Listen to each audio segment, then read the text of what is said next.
बांग्ला हायाकेबा आर्थकुइक फाइकाके लुकुरक बेलायनो वाना जागै थांगो गोबांमा जागारग गोबांमा थाइरग नुगुइनो मानो अमाहाय जराव बांग्ला फाइमाबाय लुकुरक सागदुखु मानलायमानि बाक्सानिबा लांमा आरिनानिबो नांखा अमाहाय जराव लुकुरकनि खानो फान बक्सिनै लुकुरक बमाहायके तंनानि नां ते आबाय बाक्सा नायमोथां बदलंनि फाइसिंतिबो लुकुरकनो बानचिवै लुकुरकनो बाहायके मोथांगै माननो आबरंनो तैनो काइसा चिकनसा पान्दा संतजाखा सांग्रंसालो एमबिबि बिरखुं खलाबो एमबिबि बिरखुं खलाबो सांग्रंसालो मक ड्रिल खलायजाखा आरो फाइ मानजाखा सेक्रेटारि ब्रिजेश पांडे तंखा सालथां त्रिपुरा हांकरफा डॉक्टर विशाल कुमार न खबुई जुदा जुदा आदंग सबसे पहले तो मैं आप सबको धन्यवाद देना चाहूँगा कि आप आए और इस मॉक ड्रिल को हमारा कवर किया।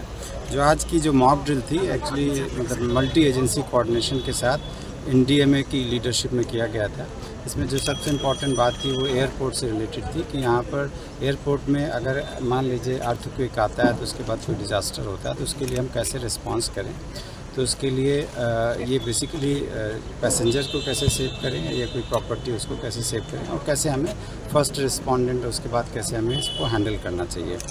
तो इसमें सारी एजेंसीज़ ने पार्टिसिपेट किया। CISF, airport authority of India, NDMA के रिप्रेजेंटेटिव आप जान ही रहे हैं, major general retired mister Verma हैं यहाँ पर। साथ में हमारे स्टेट एडमिनिस्ट्रेशन से जो हमारी स्टेट डिज़ास्टर रिस्पांस फोर्स है, नेशनल डिज़ास्टर रिस्पांस फोर्स है, फायर सर्विस है, फॉरेस्ट डिपार्टमेंट है, आपदा मित्र हैं। तो जितनी भी एजेंसीज मतलब जो भी डिज़ास्टर में ज़रूरत होती है वो सारी एजेंसीज ने यहाँ पार्टिसिपेट किया। और बेस्ट पार्ट इस जो एक्सरसाइज का था तो इसमें ये जो हमने सिमुलेशन किया कि जैसे पैसेंजर मान लीजिए जो अर्थक्वेक आता है तो उसमें पैसेंजर आर स्ट्रैंडेड तो कैसे हम उसे इवैक्यूएट करें, एरिया को कैसे कॉर्डन ऑफ किया जाए, उसके बाद कैसे हम रिस्पांस करें।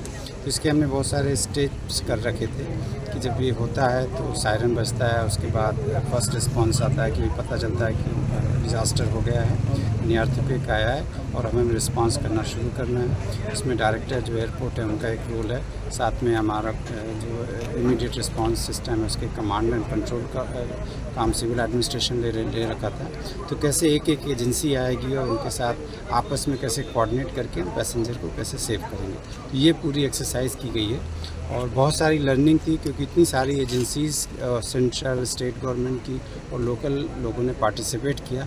तो कैसे उसमें कोऑर्डिनेशन किया जाए और जब क्राइसिस आए तो बिना पैनिक हुए कैसे हम रिस्पांस करें, ये सब हम लोग सिमुलेट किए और इसी काम में वो किया। कुछ हमें मतलब मोस्टली तो अच्छा कोऑर्डिनेशन था और मतलब एक्सरसाइज करीब हमारी जो 2 घंटे चली वो तो आप देख ही रहे थे, कवर कर रहे थे, तो बहुत अच्छा चला। बट हमने कुछ ऑल्सो मतलब कुछ और पॉइंट्स भी आइडेंटिफाई किए हैं कि कहाँ हम और इम्प्रूव करते हैं और इसी को ध्यान में रखते हुए हम फिर दोबारा एक्सरसाइज करेंगे। एंड हम लोग बहुत धन्यवाद मैं देना चाहूँगा नेशनल डिज़ास्टर मैनेजमेंट अथॉरिटी को, साथ में वर्मा साहब को एंड हमारे मीना साहब को कि उन्होंने ये कोऑर्डिनेट किया और हम सब ने पार्टिसिपेट किया। और साथ में आप देख ही रहे हैं DMN कलेक्टर भी हैं यहाँ पर, SP साहब भी थोड़ी देर पहले आए हुए थे। तो यही था और मेरी आपसे रिक्वेस्ट होगी कि देखिए किसी भी डिज़ास्टर का बेस्ट रिस्पांस जो होता है जहाँ पर एजेंसी के साथ साथ कम्युनिटी पार्टिसिपेट करे और कम्युनिटी तब पार्टिसिपेट करती है जब कम्युनिटी बहुत सेंसिटिव होती है। तो मैं चाहूँगा कि इस एक्सरसाइज का जो हमने मॉक किया इसका आप जरूर वाइडर कवरेज दें, इससे लोग सेंसिटिव रहेंगे और अगर लोग हमारे साथ हैं तो हम किसी भी क्राइसिस को बहुत आसानी से हैंडल कर सकते हैं। धन्यवाद। आज कितने लोग पार्टिसिपेट किए? बता सकते हैं अराउंड 200 लोगों ने, 200 तो जो डायरेक्टली पार्टिसिपेट किए। इसके अलावा भी मतलब जो जैसे ऑब्जर्वर की ड्यूटी में थे जिन्होंने पॉइंट नोट किया तो वो अलग हैं। बहुत सारे सिविल एडमिनिस्ट्रेशन से आप लोग जैसे हैं वो अलग होंगे, वो भी 100-150 लोग तो होंगे। 200 जो एक्टिवली डिज़ास्टर मतलब मॉक ड्रिल में पार्टिसिपेट किए। ठीक, thank you sir. Bureau report खोमपुई।